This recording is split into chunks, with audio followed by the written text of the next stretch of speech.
And they said, "Oh, well, we could have Jimmy do it." Okay, well, who's Jimmy? Well, that's our oldest son, because the oldest son is the one who should be doing it.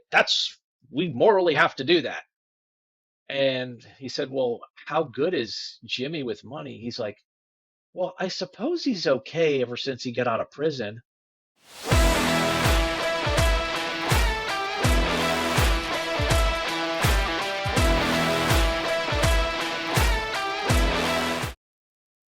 Hi, Jeff Versace, the Plain English Attorney, and welcome to the video. Today we are going to talk about, well, who should you choose as your trustee when you just don't know? All right, this is something that comes up with a lot of my clients, and let's talk a little bit about the principles and the thoughts behind some of this.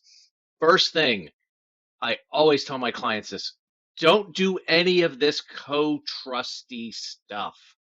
Oh my gosh, in all the years I've been doing this, it's very, very rare that I see this actually work smoothly. In fact, I sometimes even wonder if this is something that attorneys do knowing there's going to be conflict and they're going to have to go back to the attorney and pay them by the hour to sort out this mess because we've got co-trustees.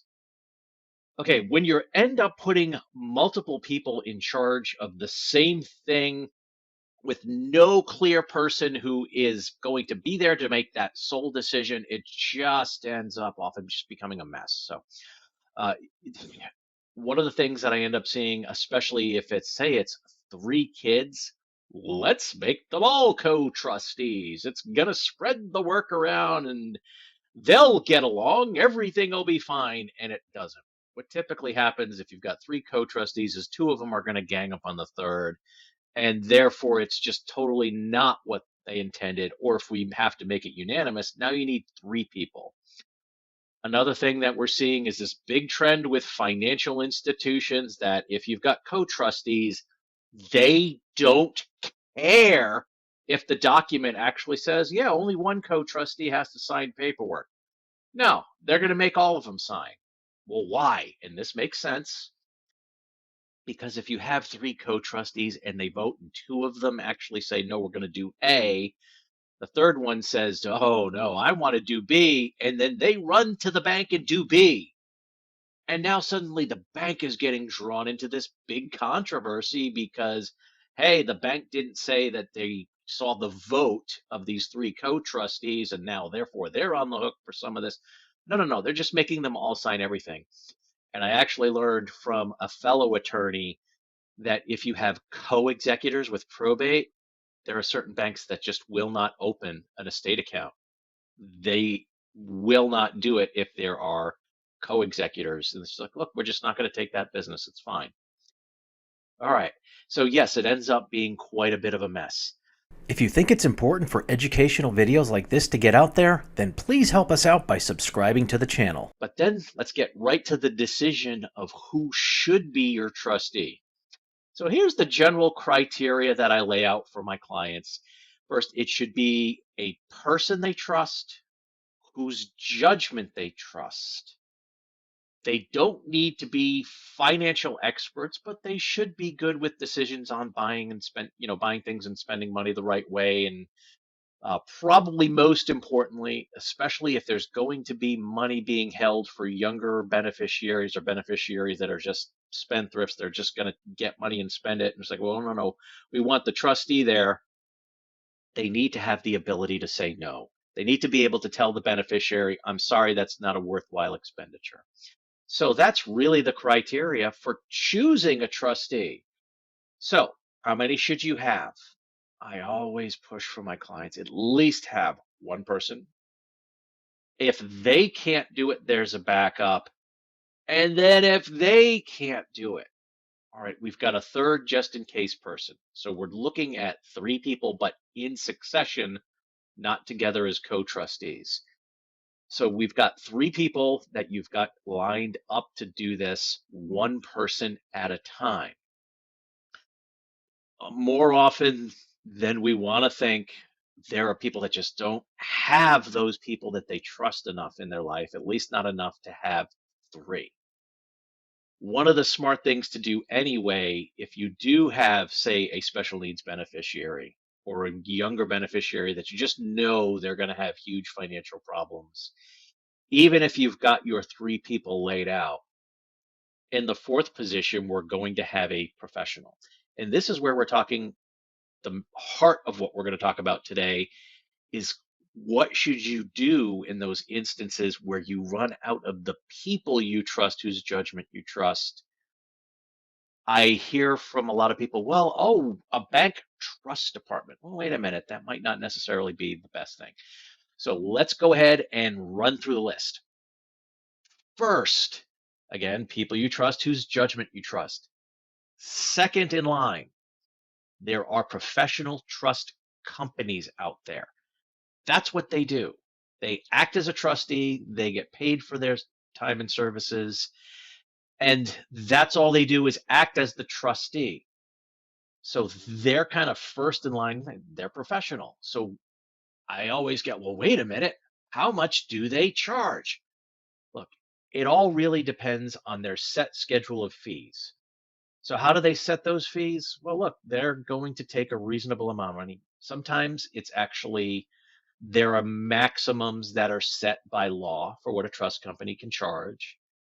And can they raise prices over time? Well, usually it's once they're locked into a contract, meaning they become that active trustee, and here's what the percentages of the assets under management, here's what they get. Okay. So typically, I've seen on the lower end 0.5%, but it has to have a significant amount of assets. Most you can look between 3/4 and maybe 1.25% of whatever the assets are they take annually as the fee. And some of them do have a minimum dollar amount.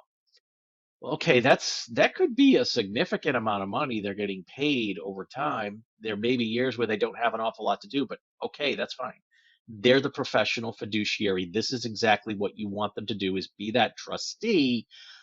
But if costs are something you're concerned about, well, that's why we have the people you know whose judgment you trust. Before that, most of the time, these friends or family members are not going to take nearly as much as they could as the trustee. And one of the main reasons they do that, well, really two big reasons. One, they're not doing this because it's their business. They're doing it out of a sense of obligation to you, and they just want to do this to honor you. Okay. Second reason is whatever they're getting paid, it's as if it were a job. And so it's income taxable. So their trustees' fees are going on top of whatever their regular income is on their 1040. And so, yeah, they may take some, and they're certainly going to take out if there are any expenses, but they may not be taking nearly as much. So that's why, again, people now we've got these professional trust companies that are out there. Next, third down the line, we have bank trust departments. Okay. Why is this different than, trust companies? Well, it sounds like it's the same thing. It's just they're being run by a bank. Yeah, but here's the thing that we end up seeing an awful lot. If you've got a bank and they become the trustee, they end up taking everything, liquidate the stocks and the bonds and the mutual funds. We want this money to be safe and secure, and we don't know of any more secure place than putting it into bank CDs in our bank. All right, so that's generally not giving the beneficiary nearly as much growth as if it's invested properly. It's bank CDs, so the rates might be tiny in comparison to what you can get in the open market, but they get to say, hey, we've got these assets in our bank. And so they're kind of leveraging being the trustee, overseeing these funds that are in bank CDs, but it's helping them sell their other services because they've got all that money under management. And the other thing I found, second thing that I find, bank trust departments tend to not assign a specific person to be overseeing the case. It's just whoever ends up picking up the phone at that department. They may not necessarily have a consistent person who understands the situation. And so you're constantly having to update them and say, hey, look, the beneficiary needs this, or the beneficiary's calling up and now they're talking with a different person every time they call up. And there may be a high turnaround in that particular department. So yeah, they're and the final thing, they tend to be a lot more tight with money than say a trust company. It doesn't mean that the trust companies are recklessly just giving out money left and right. It's just in my experience, I've seen bank trust departments are a lot more stingy. And then they always throw in, well, wait, we've got all these bank CDs, and the one that matures the most is not for another 2.5 months away. So, do you really want to lose all the interest to liquidate the money and move it out? Okay, no. So, there are some significant problems with bank trust departments, but okay, they're not last. They're third on that list. So, again, recap people you trust, trust companies, bank trust departments. Well, who's fourth? Attorneys and accountants. Yes, that's right. Even with all of those problems that I talked about with bank trust departments, putting a professional like an attorney or an accountant in charge of that, it's just worse. Well, why is it worse? Well, it's because it's not typically something that attorneys do every day, unless it is what they do every day, in which case they probably formed an actual trust company to do this work as a professional trustee. And I know on my end, I've got to charge my hourly rate for the work that I do, and that could end up being significantly more expensive if there's a lot of work than with the trust company. And look, I'll admit it flat out. I don't have nearly the experience and the judgment to do it any better than those trust, the bank trust departments, or even especially the trust companies. I just don't have that knowledge, and I have to charge more. So why would you want me to be the actual trustee unless there really was no other choice? All right. So, well, what are some of the circumstances would want me as an attorney? Look, if there's already this close relationship and it's almost as if I'm doing a favor, and it's when you have enough assets in a trust that you want protected for that beneficiary, but at the same time, it's not so much that taking on that 3/4 to 1.5% every year would be enough, and the minimum that the trust company charges kicks in, and suddenly that's going to deplete the money a lot more quickly because the percentage is a lot lower than that minimum. Okay, there's one case I have currently. There's really not all that much that I have to do, and yeah, I charge my hourly rate, but I don't charge all the hours that I could and probably should. And it's a better alternative than a bank trust department. And the other part of that is there's a good financial advisor who's just continuing to take care of most of the actual heavy lifting.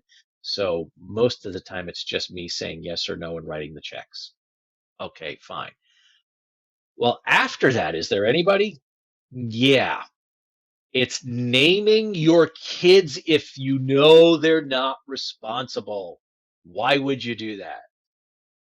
I have a colleague of mine who is an attorney who has taken that step to actually form a kind of trust company so that they can do professional trustee services and manage these things usually at a lower rate than the trust companies that are out there, and they do a better job than the bank trust departments, and they work with the financial professionals who the family had been working with over time. And so, yeah, it's a good thing that works out. And so he was doing some planning for his own clients and is asking, well, who do you want to be the power of attorney and the executor and the trustee?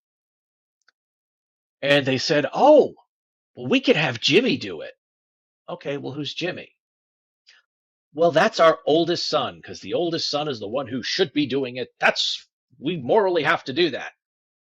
And he said, well, how good is Jimmy with money? He's like, well, I suppose he's okay ever since he got out of prison. Got out of prison? Oh yeah, yeah. He was in prison for 5 years for fraud.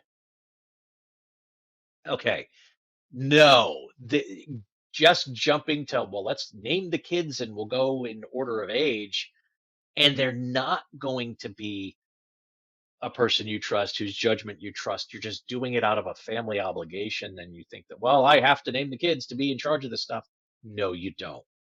You're looking for the best person to do the best job with this type of thing, and just automatically going to the kids when you know they're not going to be responsible or they've gone to prison for fraud. That's probably the very last on that list. All right, so let's go ahead and do a quick recap. Who should you have as your trustee? One, person you trust, whose judgment you trust. They may not necessarily be financial experts, but they're good with spending decisions. That's first, top of the list. And again, you're looking for three people in succession. Second in line, a trust company. They're fiduciaries. This is what they do. They do charge a percentage for the assets, but they're going to do a much better job than a random person or someone you don't necessarily know or trust. Third, we've got bank trust departments. Again, I've seen a lot of issues with everything gets thrown into bank CDs. They don't make nearly as much money as they do. There's not usually a person who ends up being consistently on the other end of the phone when the beneficiary is calling up. Uh, and they're kind of doing this to keep the money on the balance sheet when they're in bank CDs, so they end up being a little stingy, or they keep saying, well, we don't have enough money until the CDs mature 2.5 months down the line. Fourth, professionals like attorneys and accountants who have to charge a high hourly rate, and it's not necessarily what they do every day. And then dead last, okay, it's the kid who's gone to jail for fraud. Just because they're your kids doesn't mean you have to make them a trustee, or for that matter, a power of attorney or executor, or any of that. All right. So if you want to learn more about putting together a good a good estate plan, then go ahead and check out our free estate planning course at freetrustcourse.com. Again, that's freetrustcourse.com. You can get access to a digital copy of my book, Estate Planning Basics, through that program, as we also have it in an audio and a read-along video format. And lots of good materials in there, including a pre-appointment questionnaire that we use in our own office so that you kind of see what information is going to get collected. Now, if this is also something that you want to do your estate planning yourself, then please check out our new service through a company that I own outside my law firm. It's called The Estate Patch, and it's at estatepatch.com. And it'll run you through a lot of the same information, but now you're actually online doing it yourself, and it's available in all 50 states. All right. So, as I always tell my clients, please stay safe, plan ahead, and enjoy life. And whatever you do, make it a great day.